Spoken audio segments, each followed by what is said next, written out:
بسم اللہ الرحمن الرحیم الحمدللہ رب العالمین والعاقبۃ للمتقین والصلاة والسلام علی سیدنا محمد رسول اللہ صلی اللہ علیہ وسلم وعلی آلہ واصحابہ اجمعین۔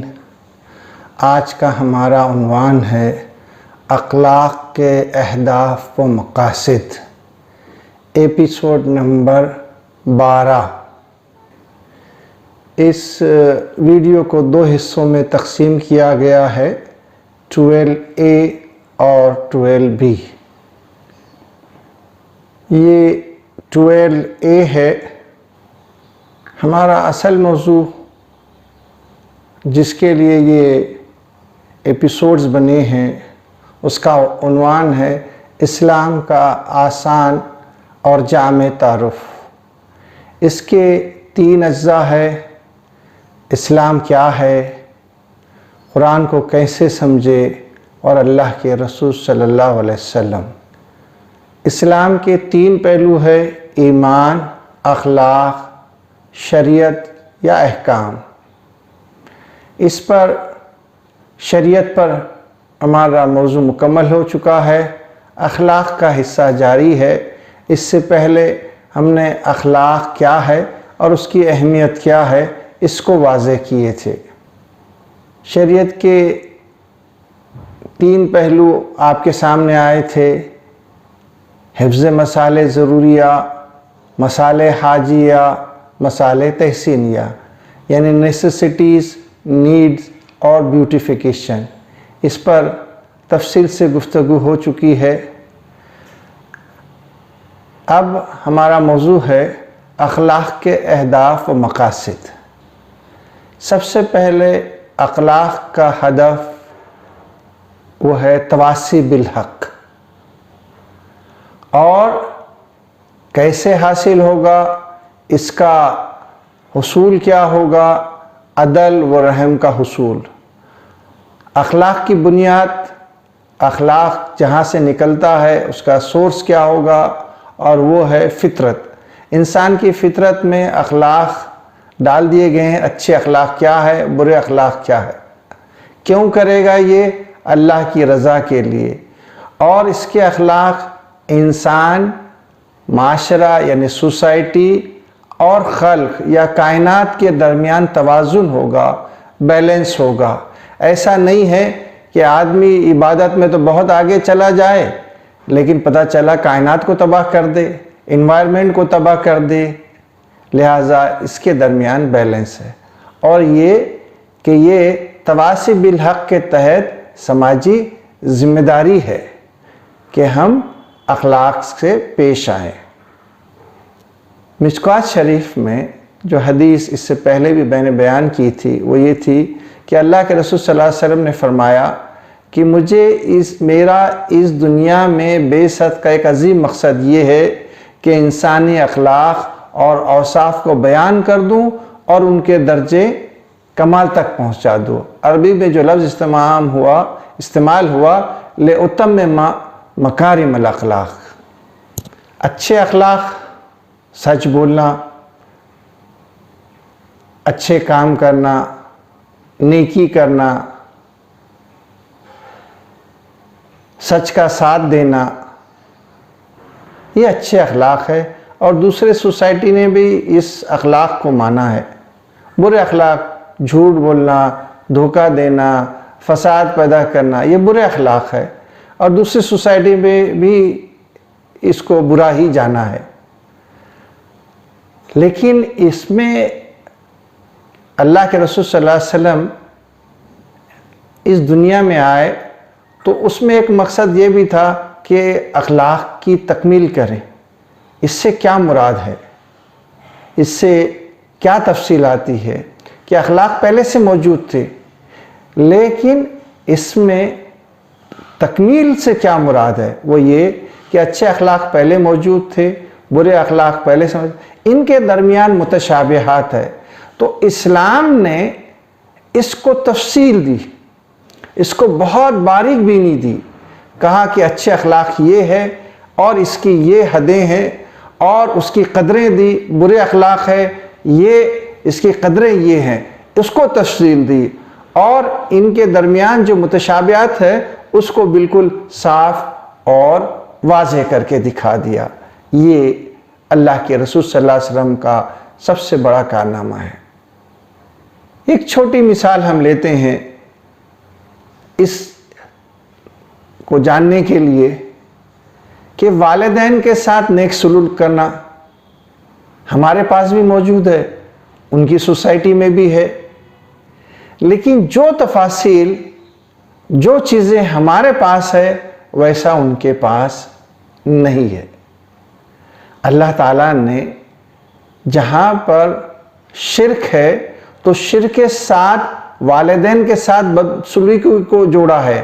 یعنی سورہ لقمان بھی اگر آپ پڑھتے ہیں تو جہاں اللہ تعالیٰ نے ذکر کیا کہ اللہ کے ساتھ شرک کرنا گناہ عظیم ہے، شرک عظیم ہے، تو اس کے بعد فوری والدین کا ذکر کیا کہ ان کے ساتھ بدسلوکی، حقوق الوالدین کا ذکر کیا۔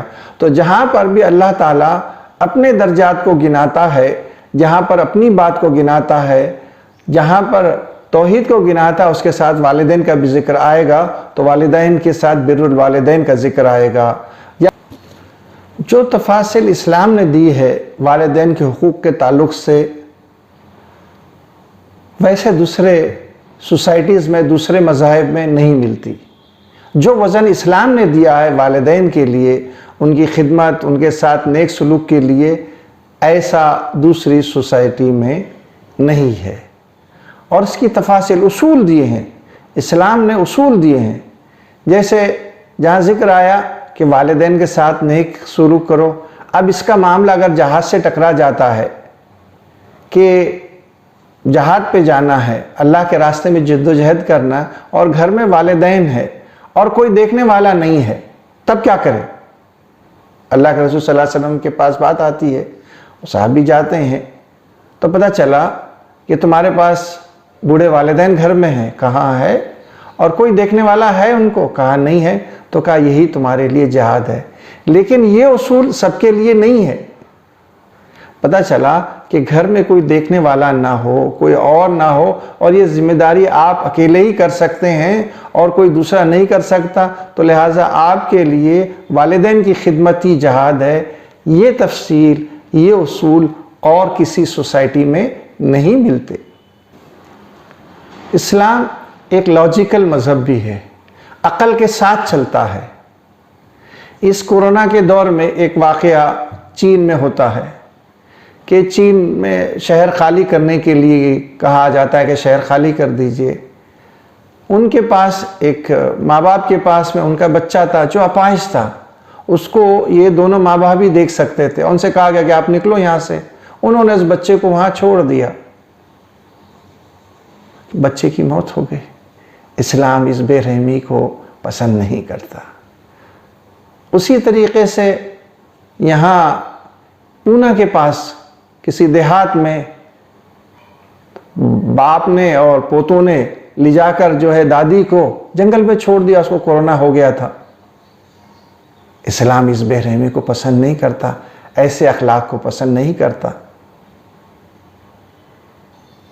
اسلام کے اہداف، اخلاق کے اہداف اور دوسروں کے اخلاق کے اہداف میں زمین آسمان کا فرق ہے۔ ان کے پاس یہ اخلاق کا کام یا اخلاق جو کرتے ہیں وہ گدا انسانیت کے تحت کرتے ہیں، ہیومن رائٹس کے تحت کرتے ہیں، لیکن اسلام میں جو ہے وہ عقیدے کے تحت کرتے ہیں، ایمان کے تحت کرتے ہیں، اور اس کی نیت کیا ہے؟ اللہ کو راضی رکھنے کے لیے کرتے ہیں۔